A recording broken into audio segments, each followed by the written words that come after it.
I'm really happy to be doing this panel because it falls right within, the realm of what I write about all the time. And as we're seeing, autonomous vehicles become day-to-day reality all over the place. They're here in Los Angeles, San Francisco, Dallas, Phoenix, soon dozens more cities a year from now. Undoubtedly, we're going to have, every major city in the United States is either going to have commercial or demonstration fleets operating there. And then at the same time, autonomous trucking, which seemed to be on a very fast track several years ago and then was sort of sidelined for a bit, is picking up. And in places like Texas, it's already pretty active and growing quickly.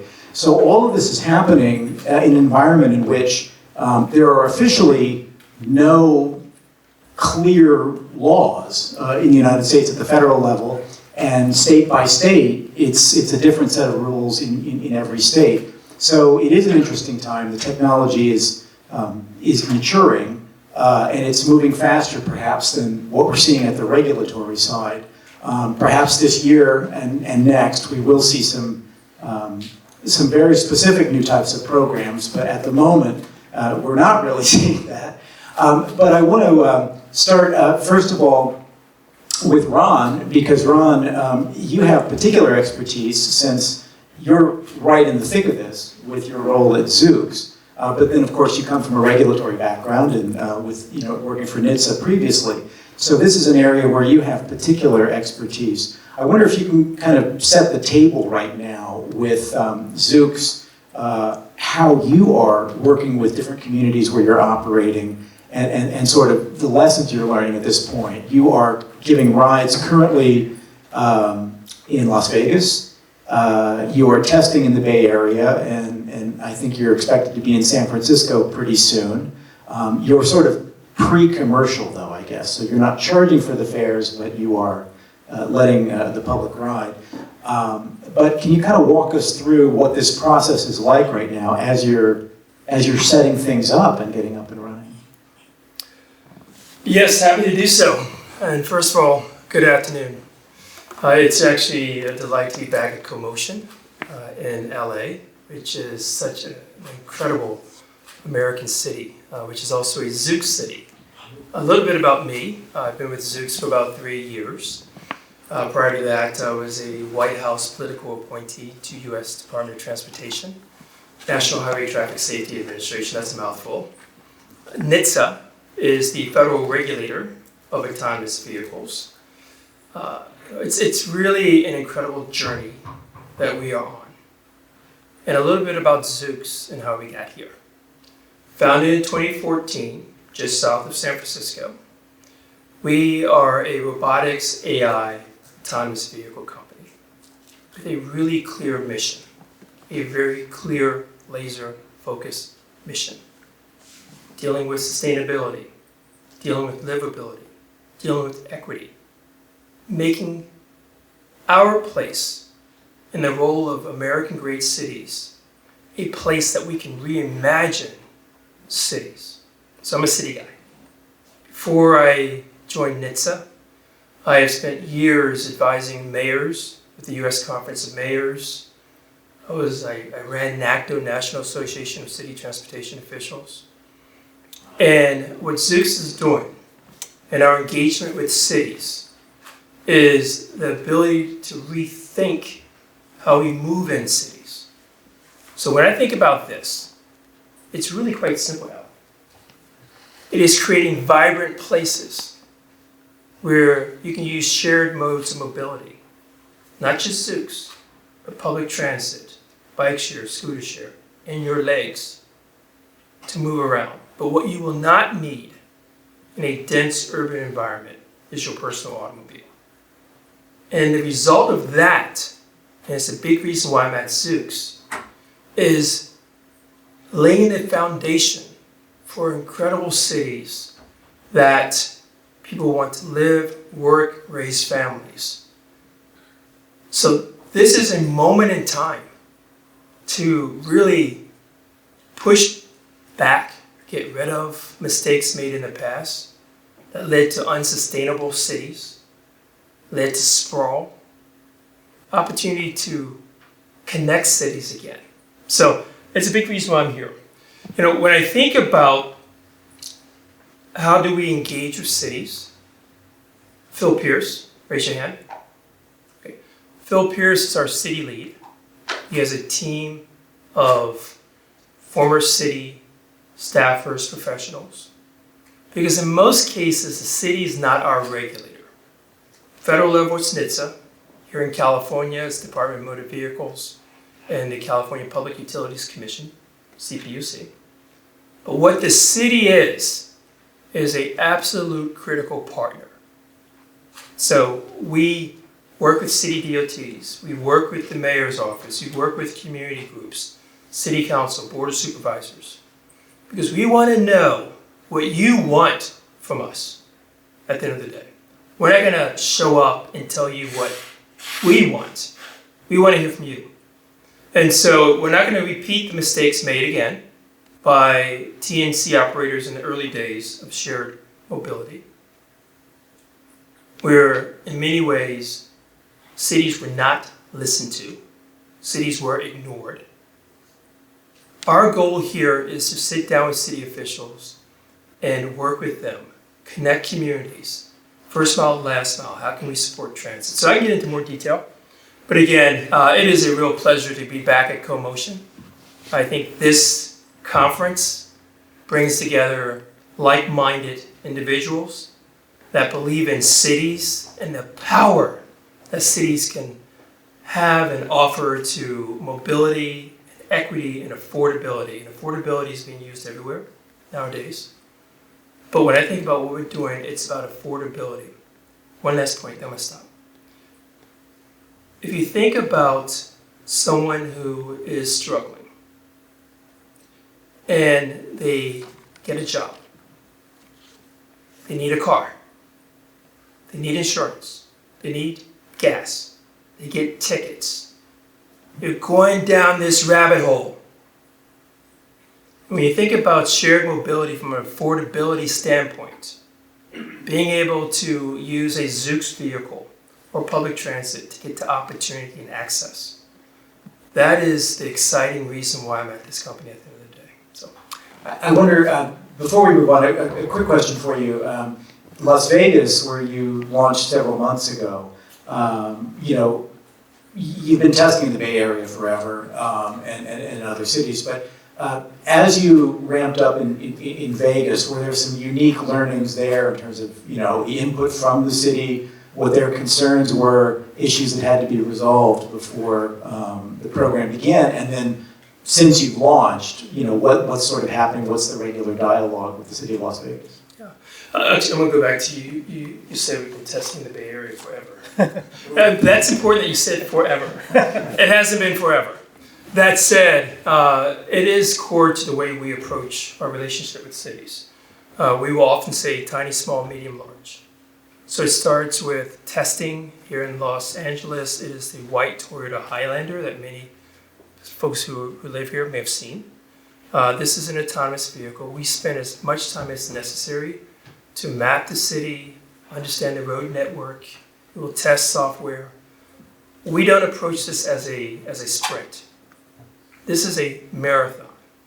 And so I'm actually okay with forever because it is a way that we approach entering cities, entering markets. So Las Vegas, now you're talking about a dynamic, exciting city.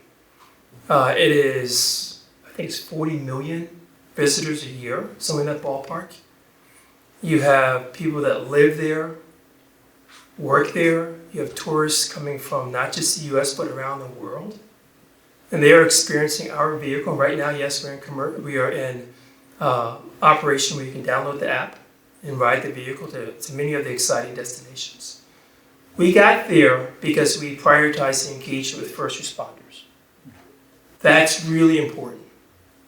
Before we even put the vehicle on the road, we spent months engaging, having engagement sessions where they would come out and kick the tire on their vehicles, understand every aspect of the vehicle, how it works, understand the battery, for example, incredible battery, up to 16 hours per charge, the design of the vehicle, we have subway-style doors, which if you think about the resorts, really crowded places, the doors slide open and not out, reducing the chances of collisions with, doors opening with cyclists and pedestrians and other vehicles.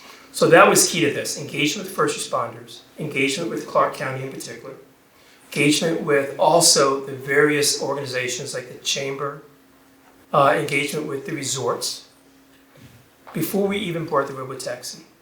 Then of course engaging with our federal partners, with NHTSA in particular. And last year was unique. It was an election year. And so it felt like every other week you had campaigns going through. And so that was a lot of engagement with the local first responders, the Secret Service, the FBI. And so again, because Phil does a great job, that's why I keep calling him out. If you have a question about LA cities, Phil is over there. We prioritize that engagement. That's just a high level summary. Great. Kelly, I'm glad you're here because coming from Fort Worth, the Dallas-Fort Worth area is already becoming a hub for commercial robotic trucking.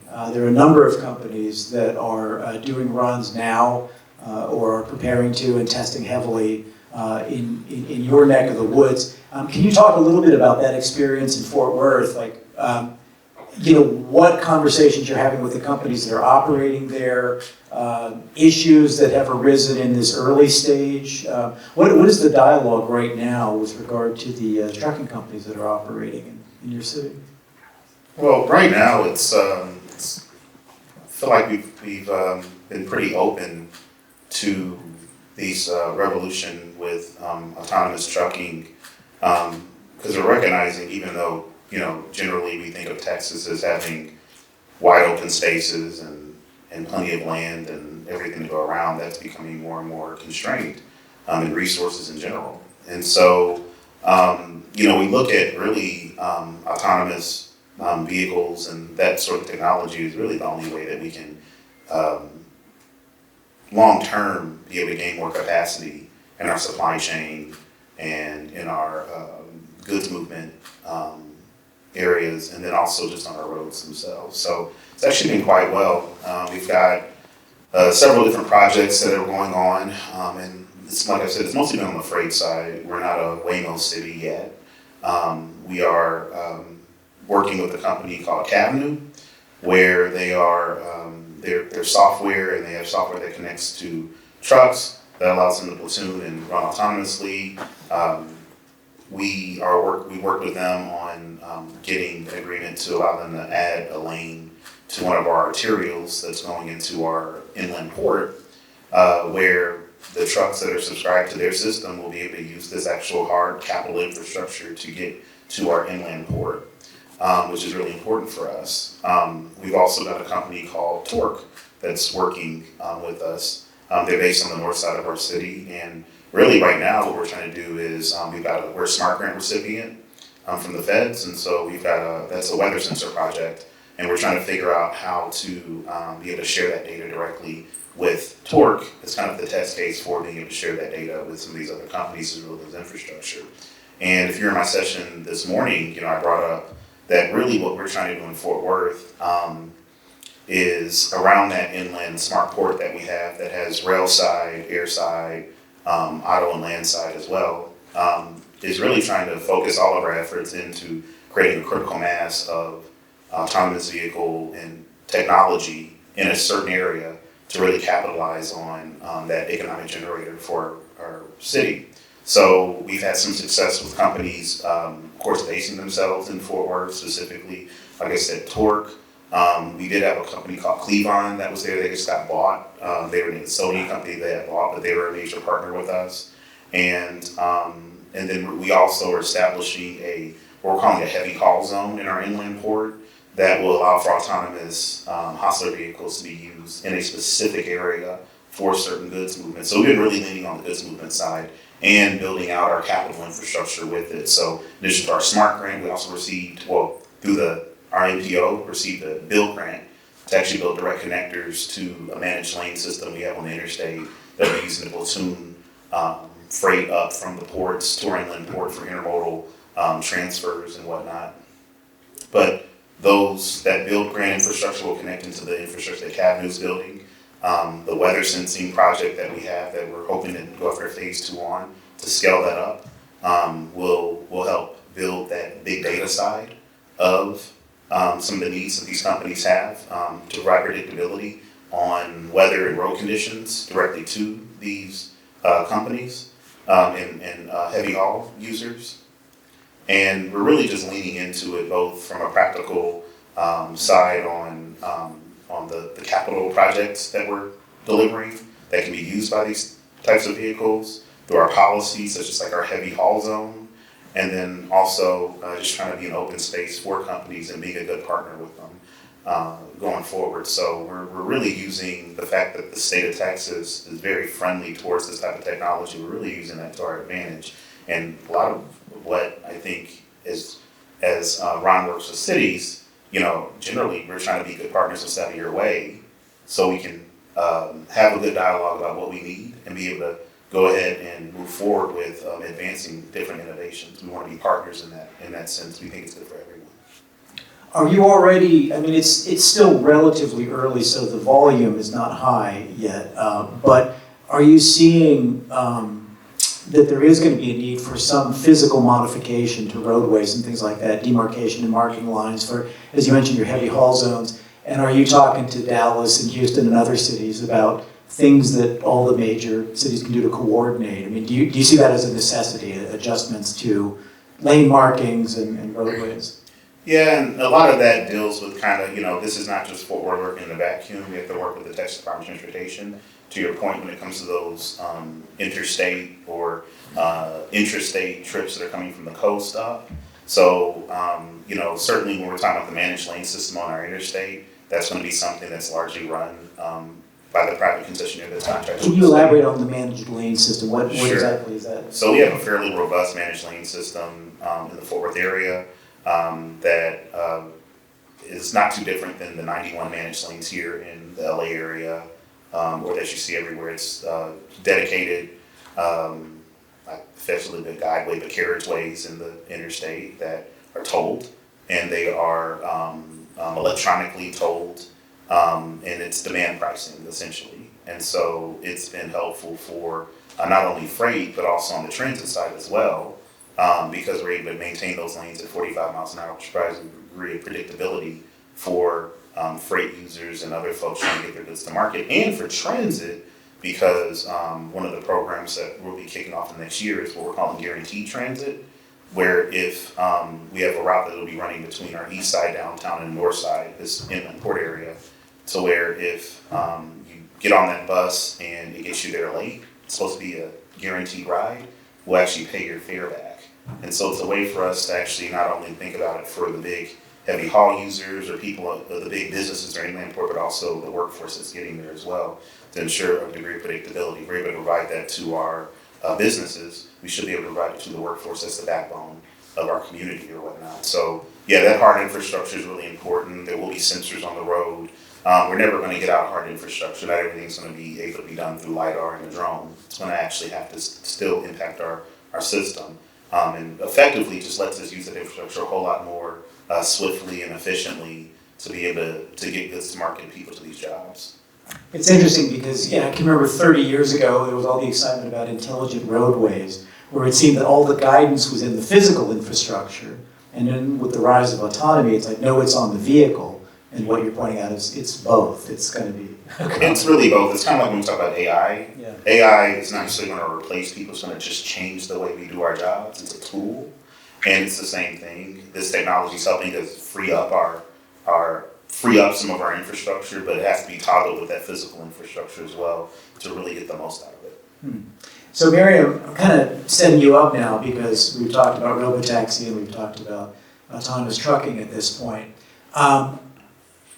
As you are studying the development of the technology as it's becoming a day-to-day reality in more parts of the United States, are you seeing any concerns at this early stage where, both at the local, state, and federal level, where there is a need for some sort of additional certification or setting of guidelines? Because it is a bit of a mixed bag right now from state to state, city to city, and and in terms of what the feds are saying. Right. So I think there's always interesting historical context for how these regulations and requirements evolve. I mean, I think looking at early auto history can sometimes be a precursor to like how we're managing these regulations today.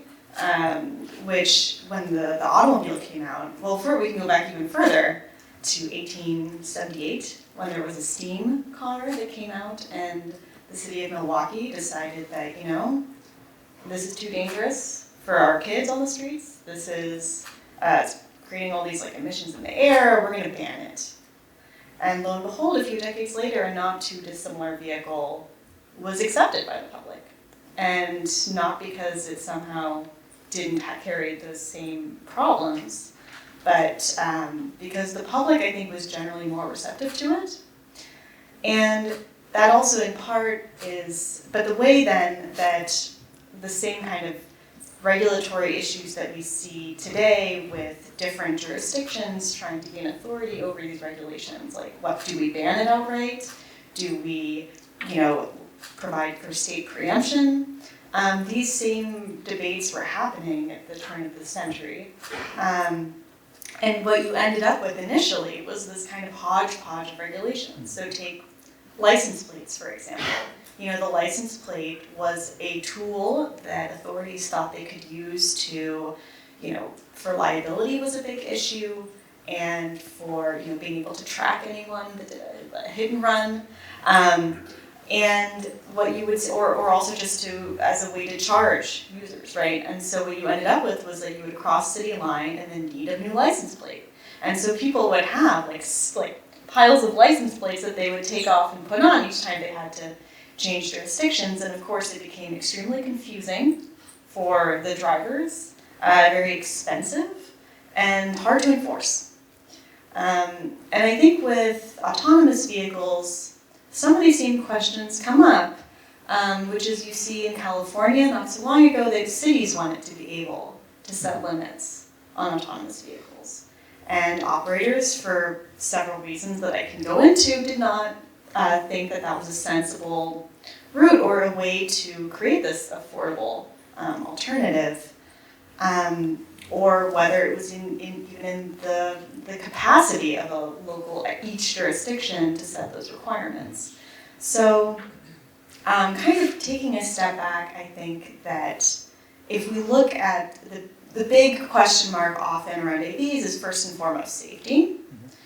And safety is something that the federal government has historically and now still does through NHTSA, have kind of authority over technology and kind of paratransit stuff. So I think there's definitely a role for the federal government to play there. But if you look at other types of vehicle requirements, those are often set at the state level for driving requirements, right? And so there I can imagine something like in the early auto era where there was this movement towards standardizing these things. Across states, there would be kind of voluntary, kind of standardized compacts that states would enter into. I'll stop there. We're not hearing right now at the state level where states are thinking about coordinating standards. For example, Nevada has a specific, they have their guidelines, California has its, Texas has a different set of rules. So there's not harmonization between states. I guess you could throw in Arizona as well. Has there been, are you aware of any discussion across at the state government level? I've heard of discussion around finding standardized metrics for these vehicles, because you do have the same operators operating in different states. I'm not sure of any legislative efforts to create some sort of standardized statutes, and part of that is also a relic of previous, so how states define different vehicles can in turn affect how they are kind of regulated, right? So if we look at another interesting kind of perhaps precursor, the micromobility versus TNC, we can kind of see that the micromobility in different states was initially, and still I think is, differently defined in different states. So it could be just considered a vehicle, and then it's questionable, so does that mean they have to be treated like cars? Mm-hmm. Is it treated the way a bicycle would be? And you could even see within a state, different cities defining these things differently in their local statutes. And similarly so that has led to a lot of kind of disparate treatment within the same state for a certain same vehicle type, like a scooter. If you compare it to TNCs, they very quickly said, no, we don't want to be treated the way that scooters were. We're going to try to find state preemption as much as possible, and we're going to be treated like a taxi, right? We're going to define ourselves that way, more so. Differently, but we're going to make sure that there's kind of a uniform treatment there. And I think with an AV, something, that would need to be sussed out in each state is like, how are we defining this within the same kind of legal treatment you would with a taxi service, and avoid these kind of local regulations to some extent. One of the things that strikes me as very curious is public pushback right now is very low. About 2 or 3 years ago, I guess, we had in San Francisco, because I can remember being on stage with Aisha Evans at the ABS conference, and this was when the coning was happening and when you had street protests against Waymo and Cruise vehicles in San Francisco, where it seemed like suddenly there was this pushback at the local level, and then that kind of quietly just went away. Waymo, I know, experienced a little bit in Phoenix when they launched in the early days. But currently, you see very little of that, where there are public protests or people seem to be upset. It's surprising to me how quickly it seems to be accepted, and very quickly, so you're not getting that grassroots, like, stop this, do not allow it to happen. Are you surprised? I think I was a bit, but then it made sense, because if you look at first the way they're rolled out. So I think, just as background, some requirements for companies to kind of gain public trust. So doing sorts of public outreach in certain, are generally things that operators actually voluntarily do. They aren't necessarily always required to do those things. And I think the way that these public outreach events happen, and just getting people to try it, your service is free for people to try. This whole idea is if you get people to try it, they realize how much safer it is, and it's purely a matter of exposure. I think that's right. I think also part of it is that the vehicles aren't that dissimilar from cars. The vast majority of Americans basically take the car for almost all of their trips, and it's not like an autonomous version of that is ultimately, at the end of the day, you're sitting in a vehicle, right? Versus going on a scooter and suddenly being much more exposed to traffic and to the road network, or to, so I think that there were kind of different, really tangible differences there between the two. I'm curious, and this is something that comes up in discussion a lot. For a human, when we want to become a driver, we have to pass specific requirements. We're tested on it: a written test, the driving test, a vision test. And these are non-negotiables. With the robotic system, whether it's driving a robotaxi or a truck, we don't have hard requirements, because I don't know if there's agreement on what those requirements should be. We do seem to have more of a voluntary self-certification system for these issues in the United States. NHTSA is actively investigating Tesla, but they're also investigating Waymo. There have been concerns about some issues there. There are not a list of functions. The car must be able to do this, this, this, and this. Should we have something like that? Would it make sense to have an agreed upon performance spectrum for vehicles that they can execute certain actions in traffic and do that demonstrably? Is that even possible to create something like that? I mean, as a total non-engineer, I would assume that we'd want to program the cars just to follow traffic codes, right? That seems to be a baseline that we should maybe agree on. I don't know. I think another part of it that would be interesting, now I'm just kind of projecting what could be happening, is if you look at driver's license policy, right? It's a policy that we put in place to say, okay, this is how we know that the person behind the wheel, this is how we know this vehicle is going to be going safely, right? And it turns out that the driver's license is an incredibly poor tool to make sure that people are driving safely. It's extremely difficult to enforce drivers. And then as soon as we find an enforcement technique that actually works, we say, actually, no, we don't actually want those. We don't want cameras. We don't want speed governors if it turns out that you've been, recklessly driving. We will instead agree that, okay, we'll suspend your license, which is an extremely poor way to get someone to actually stop driving recklessly in the future, because it does nothing from preventing them from actually getting behind the wheel, and it instead just basically is an extremely generally punitive thing that we do with little impact on road safety. I'm saying all of this because I think it's an interesting example of the way that these regulations that we set early on that we thought would affect public safety, even though they probably even knew it at the time that they were creating these things, they don't necessarily work that well. It's a huge, very slow-moving ship to change, this policy that we've created. And so maybe autonomous vehicles provide an opportunity to rethink these things. What does a driver's license look like if you are just going to use an autonomous vehicle? Like, maybe there's new categories that we can come up with there. But I know, Ron, I wonder if, because of your background on the regulatory side and your discussions across the industry, would there be any agreement on sort of the basics or the basic requirements for an autonomous system that all companies could agree on, all developers of the technology? So it's a good question. In order to operate an autonomous vehicle on public roads, let's use California as an example. We have to obtain a permit from the state, the DMV.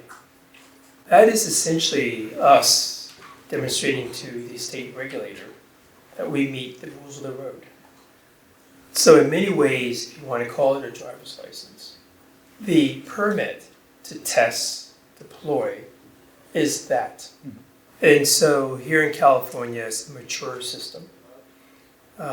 We get really good questions from the state regulators. I would imagine that the other companies, we call them our fellow travelers, get similar questions. So I think we have a system in place today, especially in California, where you have that regulatory authority to engage and ensure that the operators can meet the requirements of operating on public roads. What I believe is necessary, and this is where I think you're going, is we don't have a national set of standards. Right now, we're operating under a patchwork approach. And I must admit, I got into space back in 2015 when I was with the governor of New York. I spent many years in Washington, 17, 18, 19, trying to get an AV bill done. I am surprised in 2025 that we are still in the same place as in 2017. We urgently need a federal law that makes it very clear that the federal role, NHTSA, is the design, the construction, the performance of automated vehicles, which is the same case as traditional cars today. And that the state role, and in places where the state gives the cities that authority, is over the operational safety of the vehicles on public roads. And so that is needed, because we're not going to win this global race, especially, for example, China, who is determined to dominate this industry by 2035 with a patchwork approach. Zoox we have our robotaxi operations in the Bay Area and also in Las Vegas. We have our test fleets in LA, Austin, Miami, Atlanta, Washington, D.C., in addition to these locations plus Seattle. In all those locations, we have to follow a different set of requirements. Now, at Zoox, we believe we have to earn the right to operate on public roads. So we're going to go through that process. But that said, my concern is we're not going to win this race. And if you have to meet one requirement in Nevada, a different requirement in Texas, and some of the requirements are beginning to get into what is federal authority over the performance of the vehicle. So in turn, we have to design a vehicle based on the requirements of a state. That's not how we're going to win this. Kelly, how about from your perspective? Because you're at the municipal level, but I guess Texas passed a law, did it not, where basically only the state can make decisions on the operation of autonomous vehicles. Does that raise difficulties or issues for you at the city level in terms of what you can and cannot do as the vehicles arrive? I guess it makes it actually super clear for us what we can and can't do since it's the states, preempted us, and really it's allowing us just to be really good partners with these different entities. I think, part of what, like I said, what we're trying to do is through partnership, we're kind of, as we're getting people more comfortable, even ourselves more comfortable with just the concept of, full autonomy on vehicles, is we've done a pretty good job in having some degree of predictability where we're really allowing, I shouldn't even say allowing, but incentivizing or creating spaces where it's going to be somewhat predictable, where you're going to see these vehicles like in our smart port zone or on our managed lanes or whatnot. We're not at the point yet where we have the autonomous delivery robots in Fort Worth, although I did meet the company last week or two to talk about, is this another way we could use our bicycle lanes that may not be as heavily used in certain parts of the city, but I'm doing a lot to harden that infrastructure. But is that a good use for those in those little robots in those spaces? And it kind of goes back to a point where we were talking about, how are they seen in the law? And they're like, well, this is actually seen as a pedestrian in state law, whereas the vehicles out on the expo floor, the Honda vehicles, are seen as an actual bicycle. That's some of the things that I'm trying to navigate too, is this kind of breaking where the state's fairly blanket in certain things. There's certain specificity I need to be able to run on our streets or whatnot. So, this map up here does show our smart port area, where we're basically trying to create that critical mass of both hard capital infrastructure as well as technologically supportive infrastructure to really focus this technology and kind of getting ourselves used to it in a particular area. It's kind of an easy sell because it ties back to economic development jobs. And then also when you're getting people's Amazon packages to them on time, it makes all the difference in the world when you can appeal to all of our sense of time and convenience as well, the technology or whatnot. So it's kind of allowed us, I think, to provide that sandbox of being able to work with companies, to be able to try new things, to be able to topple traditional infrastructure with it, really kind of scale it up. So I feel, if anything, it's the state preemption has gotten us off over the hurdle of just not saying no to the technology being used, but actually embrace and figure out how do we deal with it, because it's part of the future.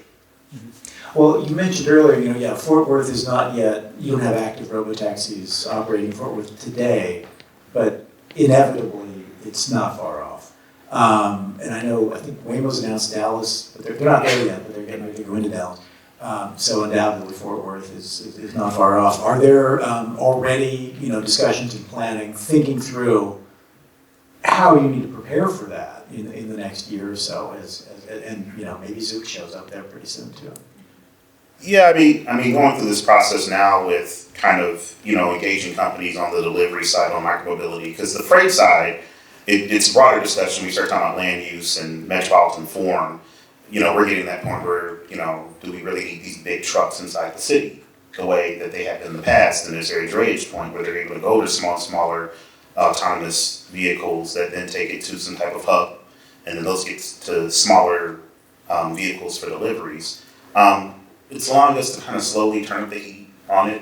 As far as Waymo, the nice thing about some of these technologies is we get to see San Francisco and Austin kind of do some of these things first.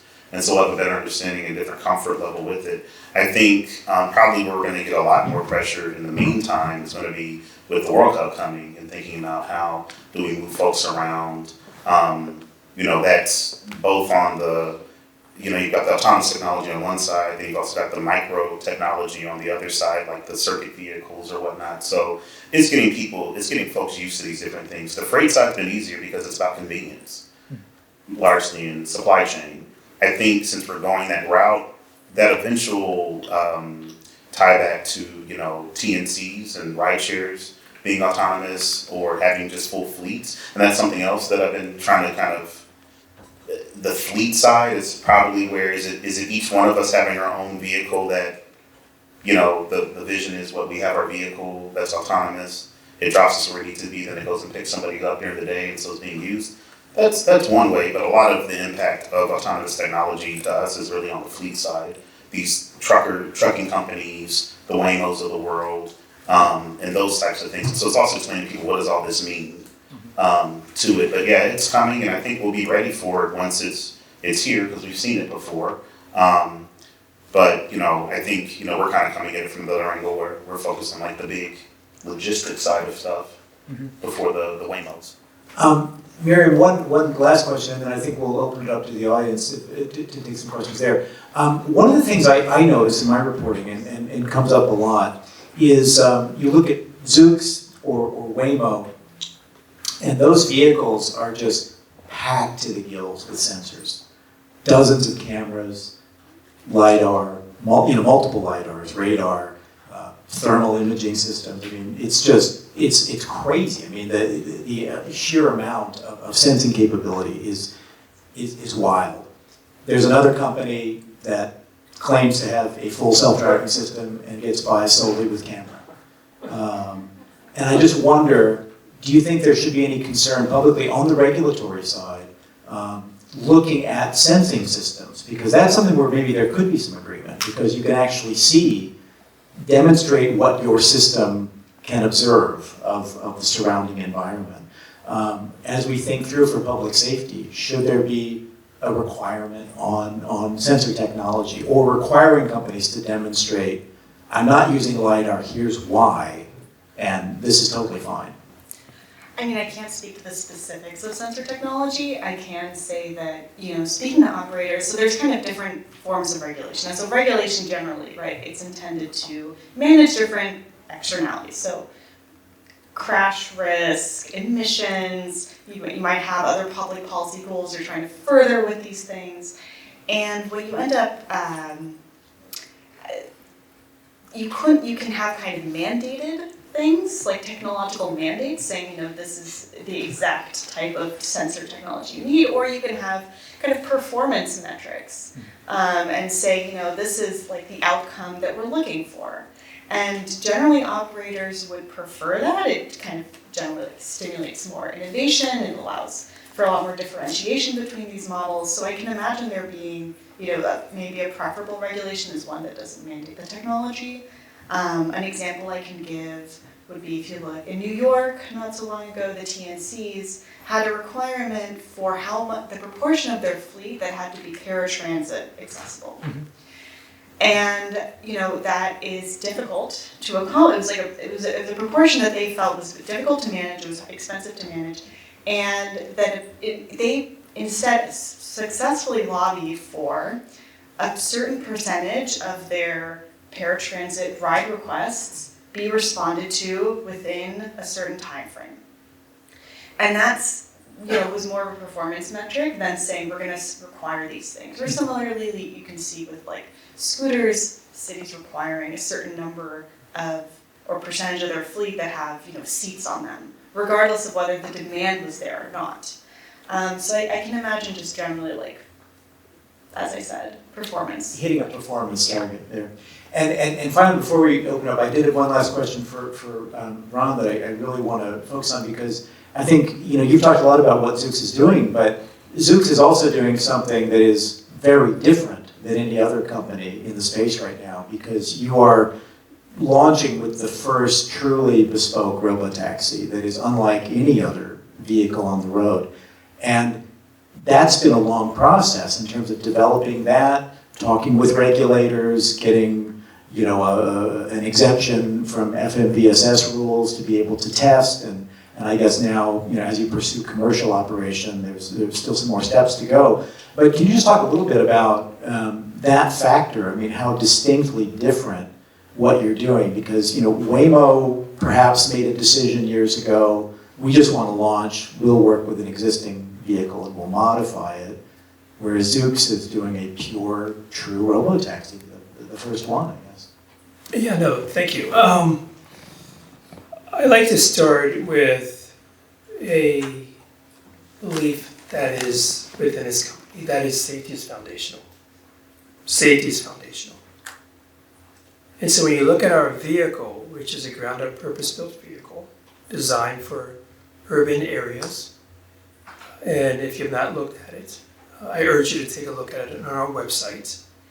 It has over 100 innovations, safety innovations, that you will not be able to get in a retrofitted vehicle. Just not possible.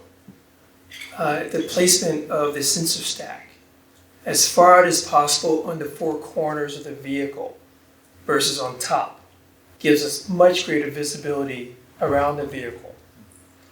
I mentioned the subway sliding doors.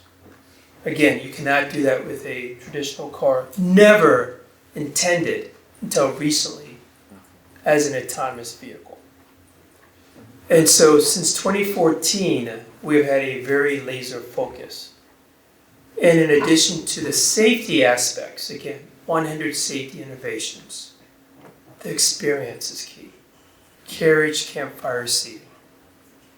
How you think about on a transit bus or Amtrak in the Northeast Corridor, you're not thinking about driving. You don't see your steering wheel moving, where you want to reach out and grab it. It's about the experience of the ride, the journey. And it's where the industry is trying to get to. Mm-hmm. We have no plans to ever put the public in our test vehicle. Because at the end of the day, it's safety, it's the experience that will make the difference here. And so, yeah, it's been an incredible journey. It really has been. And I'm sure at some point in the past, the strategy has been questioned by other companies who wanted to race and put a retrofitted vehicle on public roads. Mm-hmm. But now you see that focus to create a vehicle like ours. And I would argue, to this day, we are the only purpose-built vehicle. And that is the ultimate goal at the end of the day. It's an incredible experience to be in the vehicle. I mean, I take it for granted now. We use it as a shuttle between our buildings on a campus in Foster City. I ride it 5-6 times a week. But my daughter sat in the vehicle recently, and she was just blown away by it. And I also felt safe putting her in the vehicle. I would feel safe as a dad putting her in a vehicle where I know that there are no questions about the driver, for example. So, yeah, it's an incredible experience. And I welcome everyone in this room when you have the opportunity in either Northern California and San Francisco or Las Vegas or community soon to experience our vehicle. Did it, and in your discussions with your former employer and with state and local officials, I guess what questions have come up with regard to the bespoke robotaxi, the purpose-built robotaxi, that are a little bit different? I mean, are there any anecdotes you can think of or questions people have? Well, of course, with NHTSA, the focus is on safety, and we have been able to demonstrate that the vehicle meets safety requirements. It's the local community. It's really about an understanding of the vehicle, the purpose of the vehicle. How can the vehicle complement transit? That's a huge issue. Not replacing transit, complementing transit. It's also about job opportunities. There's a lot of conversation about job loss with autonomous vehicle technology. Because we are the only company building the vehicle right here in the United States, we're not importing our vehicle from elsewhere. We have a facility in Haywood, again, south of San Francisco, that is 3.5 times the size of a football field. Capable at full production, 10,000 robotaxis a year. Each robotaxi will have humans working, putting it together. So you're talking about job creation. We are a 4,000 person strong company already, and it's growing. I look at Vegas as an example. This is the city question. We had a conversation recently with another city. They said, well, what are the job opportunities? And I was able to point to Las Vegas. We went from a handful to well over 300 workers within 3 years. So we're creating jobs that didn't exist before, well-paying jobs. So that's the city conversation. What are the job impacts, land use opportunities? How can this technology reduce the need for parking spaces? Those are the kind of conversations we have at the city level. Got it. And in the time we have left, we're happy to take questions from the audience. We want to open it up. We have anybody here? Go ahead. Hi. Thank you. Thank you for this presentation. I have a question for Ron. I really appreciate what you said about the need for a federal bill so we can really be clear that design isn't its issue, operations are a state issue. But then as you say, a state like California, relatively mature when it comes to autonomous vehicles, they're asking the right questions. Probably not every other state is at that level. As people who are interested in seeing, sort of the rise of safe autonomous vehicles, do you have thoughts about how we can make sure that the rest of the states come along and are also asking the same questions of you and your fellow travelers? Yeah, I think there are a couple opportunities. Number one, I would argue that a critical role of NHTSA is to engage with states, DMVs, to help them understand this technology, what regulatory requirements should be in place at the state for the operational safety of the vehicles. Also, there are numerous organizations at the national level, I think of PAVE, which is Partnerships for Automated Vehicles, that can help states. AASHTO, which is the Highway Association. So, and then, I work for mayors, I work for governors, and they learn the best from other mayors and governors. And so bringing them together at the National Governors Association, or NACDO, National Association of City Transportation Officials, that's an opportunity to learn. Use us as a resource as well. Zoox is a resource. We want to help states understand, from our standpoint, the best regulatory model that, number one, focuses on safety, but also encourages innovation. So I think there are many ways to do this. I mean, we're fortunate, to be honest with you, to be in California. A very mature system. Texas, another still a different approach, but also a well-developed system. Florida, same situation. But yeah, there are opportunities for those states and cities to understand the regulatory systems required. Hi, I'm going to ask a little bit of a different question. I will say I'm a dinosaur, Luddite, whatever you want to call me. I grew up with a car, was independence, and now I'm entering my senior years. And this is a very new technology. And how do you see the transition for people like me that have grown up with owning our own car and potentially evolving into maybe owning my own autonomous vehicle as I'm physically incapable of maybe doing some of the driving functions as I age?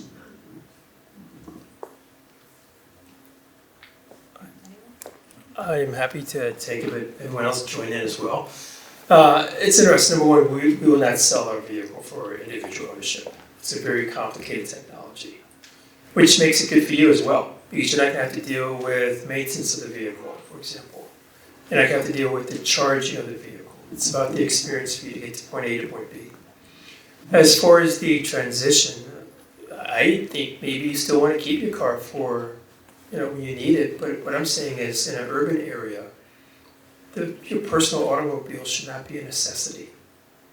And I think at the end of the day, when you look at how complicated it is to move around in that environment, you're going to see the benefits of shared mobility, including Zoox. We prioritize engagement with the community. We do farmer markets, engagements at farmers markets. We do engagements at the community level to really introduce the vehicle. We want you to be comfortable getting in the vehicle. We want you to understand how it works. We want you to understand the safety benefits of the vehicle. But we see this every day in Vegas. Once as you get in the vehicle and you go for that ride, it changes your entire thinking about the technology. And you're gonna want it more. And so, my